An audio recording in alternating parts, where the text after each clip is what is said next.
या कार्यक्रमाला उपस्थित झालेली सगळी सन्माननीय मंडळी, सगळे नेते मंडळी, लाखोच्या तादादमध्ये उपस्थित झालेले, खऱ्या अर्थानं महाराष्ट्र द्रोहाच्या विरोधात महाराष्ट्र एकत्रित झाला, संविधानाच्या विरोधात असलेला च्या विरोधात महाराष्ट्र एकत्रित झाला आणि आज तिरंग्यामध्ये सगळा महाराष्ट्र एकत्रित आला असं चित्र या लाखोच्या मोर्चामध्ये आपल्याला पाहायला मिळते। हा मोर्चा कशासाठी काढावा लागला याच्यासाठी आपल्याला वेगळं सांगायची गरज नाही।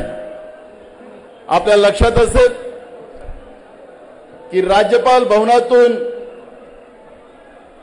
आपल्या महाराष्ट्राच्या दैवताचा अपमान करण्याचं काम महामहिम राज्याचे राज्यपाल भगतसिंग कोश्यारीजी पासून ही सुरुवात झाली आणि मग आपण पाहतोय की भारतीय जनता पार्टीचे ज्येष्ठ नेते चंद्रकांत पाटील यांनी तर अजून कळस गाठलं आणि मग कर्मवीर भाऊराव पाटील असतील, बाबासाहेब आंबेडकर असतील, छत्रपती महात्मा ज्योतिबा फुले असतील, या सगळ्यांचा अवमानाची एक सिरियल भारतीय जनता पार्टीच्या वतीनं सातत्यानं केली गेली। आम्हाला सगळ्यांना अपेक्षित होतं की महाविकास आघाडीचे सगळे खासदार देशाच्या प्रधानमंत्र्यांना भेटले, देशाच्या गृहमंत्र्यांना भेटलेत आणि ज्या पद्धतीनं राज्यपालांनी महाराष्ट्राच्या दैवताचं नाही तर देशाच्या दैवताचा अपमान केला, राष्ट्रपुरुषांचा अपमान केला आणि देशाचे प्रधानमंत्री आणि गृहमंत्री याच्यावर ॲक्शन घेतील। पण मागच्याच आठवड्यामध्ये नागपूरमध्ये कार्यक्रम झाला आणि राज्यपाल देशाच्या प्रधानमंत्र्यांसोबत बसलेले आपण सगळ्यांनी पाहिले। म्हणजे भारतीय जनता पार्टीचं खरं चेहरा ज्या पद्धतीनं पुढे आला त्याच्यातच हे थांबले नाहीत, तर भारतीय जनता पार्टीचे राष्ट्रीय प्रवक्ते सिद्धांशू त्रिवेदी यांनी तर छत्रपती शिवाजी महाराजांना औरंगजेबाची 5दा माफी मागितली, अशा पद्धतीचं वक्तव्य करून एक कळस गाठलं।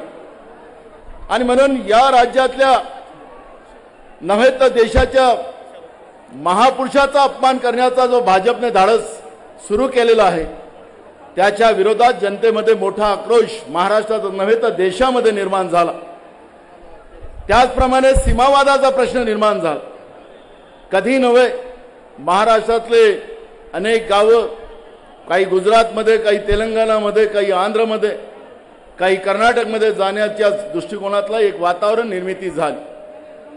योगायोगानं महाराष्ट्रामध्ये ईडीचं सरकार भाजप प्रणित सरकार आहे आणि महाराष्ट्राचे तुकडे करण्याचा त्यांनी जो प्रयत्न सुरू केला, आपल्याला लक्षात असेल की धारावी प्रकल्पामध्ये सुद्धा आता ते प्रकरण कोर्टामध्ये गेलं, मुंबईचे सुद्धा केंद्र शासित करण्याचा सुद्धा एक प्लॅन त्या लोकांनी निर्माण केला। आणि म्हणून महाराष्ट्राचे तुकडे होऊ नये, महाराष्ट्राची अस्मिता कायम राहावी, ज्या उद्देशाने संयुक्त महाराष्ट्र आपला निर्माण झाला होता, यशवंतराव चव्हाण साहेबांनी जे मंगल कलश या महाराष्ट्राच्या विचाराचं त्या काळात रोवलं आणि महाराष्ट्र पुढे नेला। महाराष्ट्र फक्त देशातच नव्हे तर जगामध्ये पुढे जावा हे स्वप्न यशवंतराव चव्हाण साहेबांनी त्यावेळची मुहूर्तानी टाकली आणि म्हणून या राज्याला महाराष्ट्र नाव देण्यात आलं। पण आज आपण चित्र पाहतोय की भारतीय जनता पार्टी या महाराष्ट्राचे तुकडे करू पाहतात आणि त्या दृष्टिकोनातून हा महाविकास आघाडीचा हा भव्य मोर्चा या ठिकाणी महामोर्चा म्हणून त्याचं स्वरूप आपल्याला पाहायला मिळत आहे। मी मनापासून आपल्या राज्याच्या सगळ्या जनतेला धन्यवाद देतो की महाराष्ट्र द्रोही व्यवस्थेच्या विरोधात आज सगळेजण आपण एकत्रित आलो आणि एकीकडे भारतीय जनता पार्टी आज जो मोर्चा निघतोय त्याचा निषेध करायसाठी त्यांनी मोर्चे काढलेत। खऱ्या अर्थानं चोराच्या उलटा बोंबा या निमित्तानं एक चित्र आणि महाराष्ट्रद्रोही भारतीय जनता पार्टी आहे हे त्या निमित्तानं सिद्ध होते आहे। आणि म्हणून मी आपल्याला या निमित्तानं एकत्रित ही वज्रमूठ जी आहे, जसं मगाशी संजय राऊतांनी सांगितलं की महाराष्ट्राचं ईडीचं सरकार हे फेब्रुवारीमध्ये जाणार। मी तर तुम्हाला सांगतो की यांना आश्रय देणारं संजय राऊत साहेब जे सरकार केंद्रामध्ये आहे याच केंद्राच्या सरकारला उलथून पाडण्याचा एक संकल्प सुद्धा या महामोर्चाच्या निमित्तानं गेला पाहिजे, या पद्धतीची भूमिका आमची आहे।